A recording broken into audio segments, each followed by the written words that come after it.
اور پھر ایک بار وہ مسئلہ دوہرا دوں، اگرچہ وہ اتنی مرتبہ یہاں آیا ہے، اتنی مرتبہ آیا کہ یہاں والے ذرا اکتا گئے ہوں گے، لیکن مسئلہ تو دوہرایا جاتا، اور وہ یہ کہ یاد رکھیے جس پر کوئی بھی واجب روزہ باقی خصوصاً قضا کا، وہ سنتی روزہ نہیں رکھ سکتا۔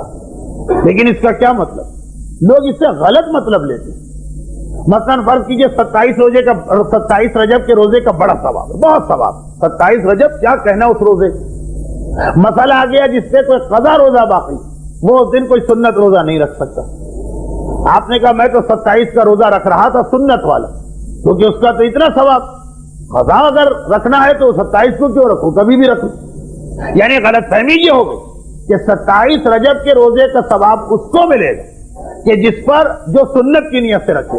یہ کہا روایت میں جو 27 رجب کو روزہ رکھے، چاہے آپ قضا والا رکھیں، چاہے آپ کفارے والا رکھیں، چاہے آپ کوئی واجب والا رکھیں، چاہے کوئی سنت والا رکھیں، یہ لوگوں نے اپنی طرف سے خود فرض کر لیا کہ اتنا ثواب جو 18 ذی الحجہ کا ہے، 15 شعبان کا ہے، 27 رجب کا، یہ سنتی روزے کا ہے۔ نہیں، سنتی نہیں، مجھے حدیث یاد، من صاما، معصوم نے فرمایا جس نے 27 کا روزہ رکھا۔ کون سا روزہ 27 کا؟ یہ پابندی نہیں لگائی، جو روزہ بھی آپ 27 کا رکھے وہی ثواب آپ کو ملے گا۔ چنانچہ اگر کسی پہ قضا روزہ ہے، کیونکہ میں نے لوگوں کو واقعا یہ دیکھا کہ آدھا مسئلہ سن لیا کہ قضا ہے تو سنت نہیں رکھ سکتے، تو آپ کیا کرتے ہیں؟ تو قضا تو رکھتے ہی نہیں، سنت بھی نہیں رکھتے، کیونکہ تصور ہے کہ 18 ذی الحجہ کا ثواب سنتی میں ملے گا۔ سنت لفظ نہیں، جو روزے کے عالم میں ہے 27 رجب، چاہے دنیا کا کوئی بھی روزہ وہ رکھ رہا ہو، اس کو وہ ثواب ملے گا، سوائے ایک روزے، اس پر بھی بحث ہے، کچھ علماء کہتے ہیں اس کو بھی ثواب ملے گا۔ جس نے پیسے لے کر کسی مرحوم کا روزہ رکھا، اس کے اوپر بحث ہے کہ بعض علماء کہتے ہیں جب پیسے لے لی تو ثواب کس بات، اور بعض کہتے ہیں کہ اگر اس کی نیت پھر بھی ثواب کی تو ثواب ملے گا۔ لیکن اگر پیسے لیے بغیر کسی مرحوم کا روزہ رکھا تب بھی پورا ثواب ملے گا۔ میری 2 ہفتے پہلے کی تقریر، بلکہ شاید پھر تو ثواب 70 گنا بڑھ جائے۔ تو یہ یاد رکھیے گا کہ اس مسئلے سے آپ دھوکہ نہ کھائیے کہ اگر سنتی روزہ ہے قضا نہیں رکھ سکتے تو آپ روزہ ہی رکھنا چھوڑ دیں۔ ارے پھر تو ایک ٹکٹ میں 2 مزے آپ کو مل رہے ہیں کہ ایک ثواب کا ثواب مل رہا ہے، دوسرا واجبات میں سے ایک روزہ کم ہوتا چلا جا رہا۔ اب جیسے عورتوں میں سے کون سی عورت ایسی ہے جس پہ یہ مسئلے کا اطلاق نہ ہوتا؟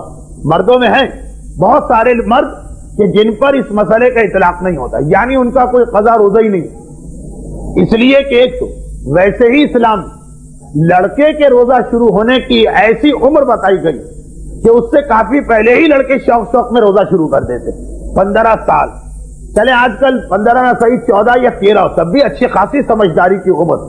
لڑکیوں کی ایک تو عمر اتنی کم ہے، 9 سال میں روزہ شروع کرا دے، اسے بھی 11-12 سال میں بہت شوق ہو جائے گا، لیکن 9 سال تو ایک تو اس وجہ سے کئی روزے قضا ہوتے ہیں۔ بہت کم لڑکیاں معاشرے میں آپ کو ملیں کہ جنہوں نے 9 سال سے ایسے روزے رکھے کہ ایک روزہ نہ چھوڑا نہ توڑا، اس لیے کہ کبھی خاندان کے دباؤ سے رکھا تو جاتا، لیکن اللہ نے پھر حمام کیوں بنائے، نل بھی ہے، پانی بھی سکتے ہیں۔ وہ تو بہت سی جب سمجھدار ہوتی ہیں تو ہم لوگوں کو خط لکھ کے مسئلہ پوچھا جاتا۔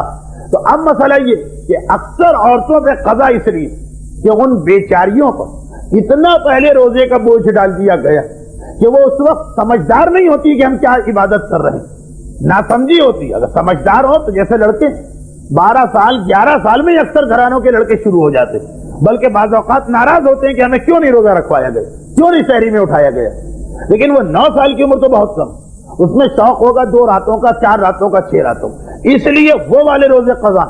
اور پھر باقی تو ہر چیز کہنے کی نہیں، کچھ فطری طور پر اللہ نے عورتوں کو ایسا بنایا کہ بچپنے میں اگر بچپنے کی وجہ سے چھوڑ تو جوان ہو کر جوانی کی نجاست کی وجہ سے کچھ روزے چھوٹ جاتے، وہ چھوٹ تو جاتے مگر معاف تو نہیں، ان کی قضا تو کرنا۔ تو اب یہ کتنا بہترین موقع کہ ایک تو پورا رجب ویسے ہی سنت ہے روزہ، 27 رجب یا 13 رجب یا مثلاً پہلی رجب کا ثواب دیکھ کے یہ نہ سمجھیے کہ یہی 4-5 روزے، رجب کی ہر تاریخ کا ثواب، ہر تاریخ۔ پھر دوسری بات کہ اس بہانے کتنے قضا ادا ہوں گے۔